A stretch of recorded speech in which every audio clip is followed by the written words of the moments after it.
everybody, thank you so much for tuning into my channel. If this is your first time here, welcome. My name is Lydia, and if you are one of my amazing returning subscribers, welcome back. Today I'm going to be sharing 5 fragrances with you guys that I wholeheartedly regret buying. So without further ado, let's go ahead and get right into this video. Now, I will preface this by stating that literally all of these fragrances were blind buys. But on the other hand, I wasn't expecting them to be as bad as they actually were. So first off on my list is Hershey's Chocolate Fragrance Spray. Now, I know that there are some fragrances that have chocolate notes in them that smell amazing, but this one is not it at all. It doesn't even really smell like chocolate. This fragrance almost smells like the saliva of someone who ate like 50 Hershey bars and maybe had a couple sips of coffee too. It doesn't smell good at all. Like usually when you think of the smell of chocolate, you think something sweet, something nice, kind of creamy. This is not it at all. It really stinks.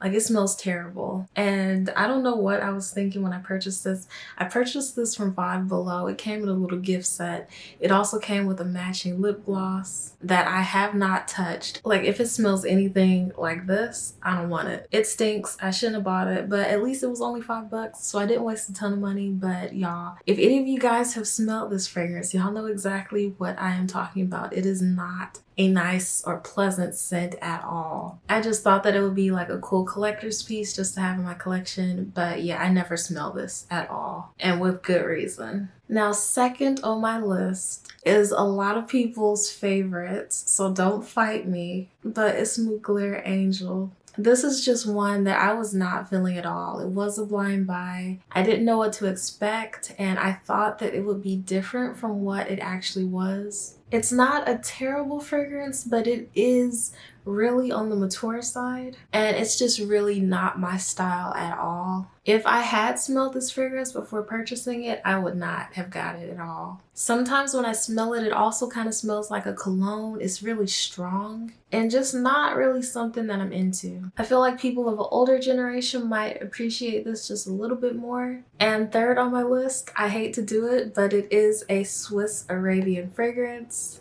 This is Zara by Swiss Arabian, and I love Arabian fragrances, and I hate to add this one to the list. And a lot of my Arabian fragrances I've been finding out about on TikTok, and I didn't see any reviews for this fragrance on TikTok, so at that point I should have known. But I saw it on Amazon one day and I saw it was really affordable, and when I looked in the description it mentioned that it had fruity green notes to it. So I was assuming that this was a fragrance that was on the sweeter side, but boy was I wrong. And I even let my mom smell it once, and I even dabbed a little bit on her wrist. This is a fragrance oil, and now that I'm smelling it again, it's almost like a weird type situation. I don't know what to say about it. It's extremely strong and it's really musky. Like at first when I opened it, it almost smelled a little bit like Fabuloso. And then I just got this really strong smell of almost like armpits.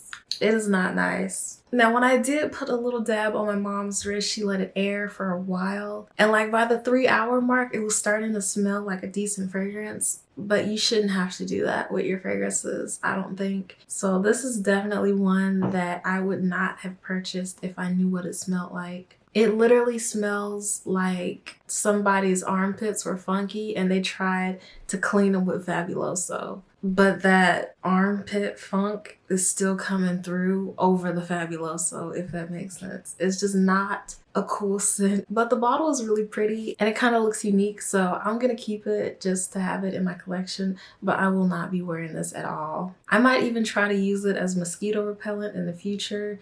Like if I'm outside, just drop a couple dabs around me and I bet you nothing would even try to come close. So that's what I'm gonna use it for. Now this one I kind of hated to add to the list, but it is the Pink Print by Nicki Minaj. And I've had this fragrance for years now. I was a huge fan of Nicki Minaj Majesty when it came out. And when I came across this perfume, I kind of thought that it would have some of those characteristics, but it didn't, like at all. In my opinion, this fragrance kind of smells more like a cologne. And it's not a terrible fragrance, but again, it's just not really my style.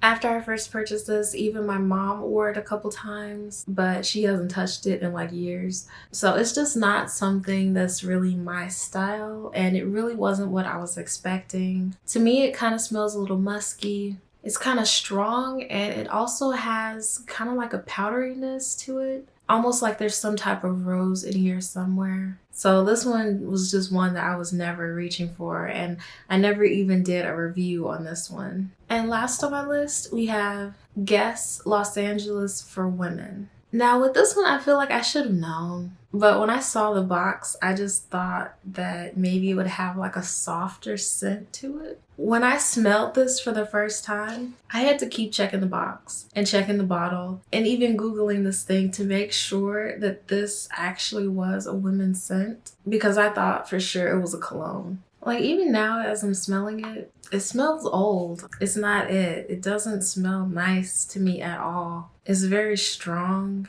and just Like this is definitely one. I was disappointed with the other ones. I vividly remember my thoughts when I got home and opened this fragrance and smelled it.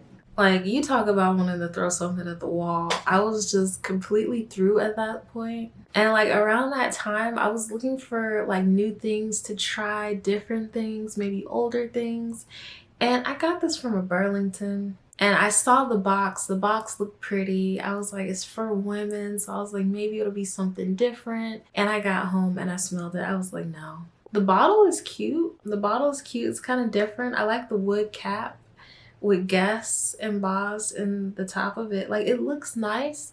It's just not something that I will ever wear. Like some fragrances, I try to deal with them. I'm just like, maybe I can layer it with another fragrance and just add something different. With this one, I literally feel like there's nothing I can do. And I kind of feel like as a fragrance collector, sometimes like you don't really want to admit like when you kind of messed up with certain fragrances. Especially if you spent like a nice amount on them. Thankfully, like none of these fragrances were like super expensive. The only one that was kind of expensive was the Mugler, and that one I was salty about once I smelled it. But like there's so many fragrance options. It's okay to not like certain fragrances and actually say like out loud that you don't like them. And like it's okay, because like there are tons of fragrances out there. Not everything fits everybody, and these fragrances literally are just not my taste. And I legit feel like a weight has been lifted off my chest being able to share with you guys my 5 fragrances that I literally regret purchasing. So y'all, if any of you guys have tried any of these fragrances, let me know what you guys thought about them down below in the comment section. I hope that you guys really enjoyed this video, and as always, I hope to see all of you guys next time. Bye.